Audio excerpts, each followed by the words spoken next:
நாமத்திற்கு ஸ்தோத்திரம் உண்டாவதாக. இன்றைய ஜீவவார்த்தை நிகழ்ச்சியை கேட்டுக்கொண்டிருக்கும் அனைவரையும் கர்த்தருடைய பரிசுத்த நாமத்தினால் வாழ்த்துகிறேன், ஆசீர்வதிக்கிறேன்.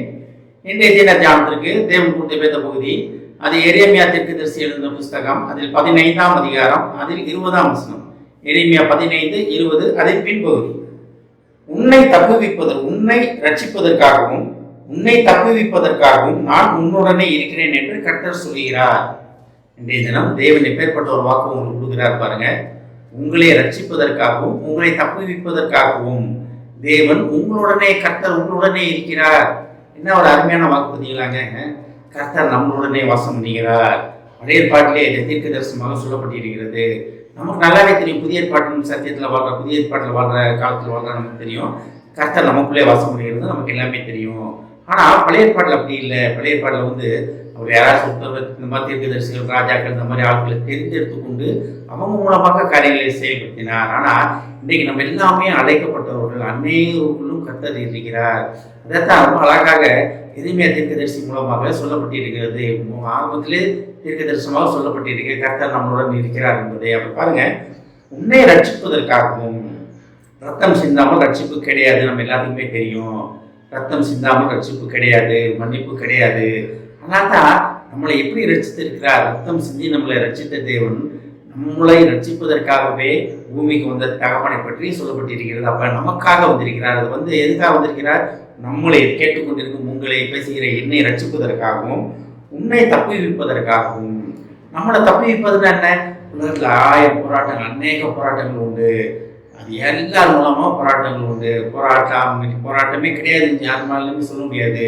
அது நண்பர்கள் மூலமாக இருக்கலாம், வேலை பார்க்குற இடத்துல இருக்கலாம், உடன் பிறந்தவங்களா இருக்கலாம், சொந்த பந்தமாக இருக்கலாம், அக்கம் பக்கத்தில் இருக்கவங்களா இருக்கலாம், நீங்கள் அன்றாடம் வேலைக்கு போகிற இடத்துல இருக்கலாம், உங்கள் தொழிலில் இருக்கலாம், உங்கள் வேலை பார்க்குற இடத்துல இருக்கலாம்.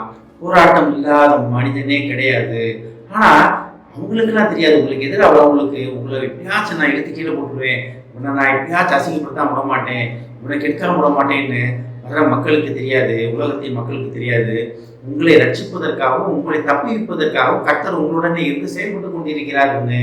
யுத்தம் கர்த்தருடையது. எப்போ ரட்சிப்பின் அனுபவத்தை நம்ம பெற்றுக்கொண்டதில் நிலைத்து நிற்கும் பொழுது மேற்கொண்டு கர்த்தர் உங்களுக்காக யுத்தம் பண்ணுவதற்காக கர்த்தர் ஆயத்தமாக இருக்கிறார். ஆனால் தான் உன்னை ரட்சிப்பதற்காகவும் உன்னை தப்புவிப்பதற்காகவும் உன் தேவனாகிய நான் உன்னுடனே இருக்கிறேன் என்று கர்த்தர் சொல்கிறார். அப்ப தேவன் நமக்குள்ளே வாசம் பண்ணுகிறார், நம்மளை தப்பியிருப்பதற்காக நமக்குள்ளே இருக்கிறார். நீ எதுக்குமே போராட வேண்டாம். நோய்களா, பிரச்சனைகளா, கடன் பிரச்சனையா, என்ன பிரச்சனையா இருந்தாலும் பரவாயில்ல, உங்களை அந்த பிரச்சனைகளிலிருந்து, அந்த போராட்டங்களிலிருந்து தப்பியிருப்பதற்காக கர்த்தர் உங்களுடனே வாசம் பண்ணி கொண்டிருக்கிறார். அதை கேட்டுக்கொண்டு தேவஜனமே, நம்ம செய்ய வேண்டிய ஒரே ஒரு பொறுப்பு என்ன தெரியுமா? வேலை என்ன தெரியுமா? நமக்கு தேவன் கொடுத்திருக்க ஒரே ஒரு மிகப்பெரிய பொறுப்பு என்ன தெரியுமா?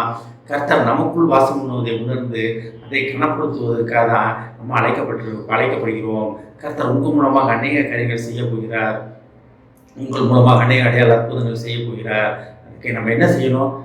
ரட்சிப்பின் அனுபவத்தை பெற வேண்டும். இந்த பெறப்பட்ட ரட்சிப்பை காத்துக்கொள்ள வேண்டும், அனுதினம் காத்துக்கொள்ள வேண்டும். அப்படி காத்துக்கொண்டு தேவ சமூகத்தில் இருக்கும் பொழுது தேவன் உங்களை அனுதினம் காப்பாற்ற வல்லவராக இருக்கிறார். உங்களுக்கு எதிராக ஒரு பாளையம் இறங்கினால் நான் பயப்படேன்றது மாதிரி இன்னைக்கு தைரியமாக சொல்லுவீங்க. ஏன்னா கர்த்தர் யுத்தம் கர்த்தருடையது. உங்களுக்காக யுத்தம் செய்ய கர்த்தர் அவங்களோடு காத்து கொண்டிருக்கிறார். ஆமென். ஜெபிப்போம். எங்களை அதிகமான அன்பின் பரலோக பிதாவே, உன்னை ரட்சிப்பதற்காகவும் உன்னை காப்பாற்றுவதற்காகவும் நான் உன்னுடனே இருக்கிறேன் என்று கர்த்தர் சொல்கிறார் என்ற வாக்கு இன்றைக்கு அனைவருக்கும் வந்ததற்காக நன்றி ஆண்டவரே. நீர் எங்கள் மத்தியில் எங்களுக்குள் வாசம் பண்ணி எங்களுக்காக யுத்தம் செய்வேன் என்பதற்காக நன்றி ஆண்டவரே. எங்களை ரட்சிப்பின் அனுபவத்துக்குள்ளே நடத்தி கொண்டிருப்பதற்காக நன்றி ஆண்டவரே. எங்கள் எதிரிகளில் இருந்து, எங்கள் நோய்களில் இருந்து, எங்கள் பிரச்சனைகளில் இருந்து நீர் எங்களுக்காக யுத்தம் செய்து எங்களை காப்பாற்றியதற்காக நன்றி ஆண்டவரே.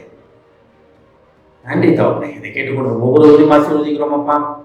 ஒவ்வொரு குடும்பத்தையும் ஆசீர்வதிக்கிறோம் ஆண்டவரே. குடும்பத்தில் உள்ள ஒவ்வொருவரும் தவப்பனே ரட்சிப்பின் அனுபவத்தை பெற்று நீர் அவர்களுக்காக யுத்தம் செய்வதை உணர்ந்து உமக்கு சாட்சியாக வாழ உதவி செய்யும் ஆண்டவரே. குடும்பத்தில் உள்ள நோய்வாய்ப்பட்டவர்களை முதுகத்தில் தெரிகிறோம் அப்பா.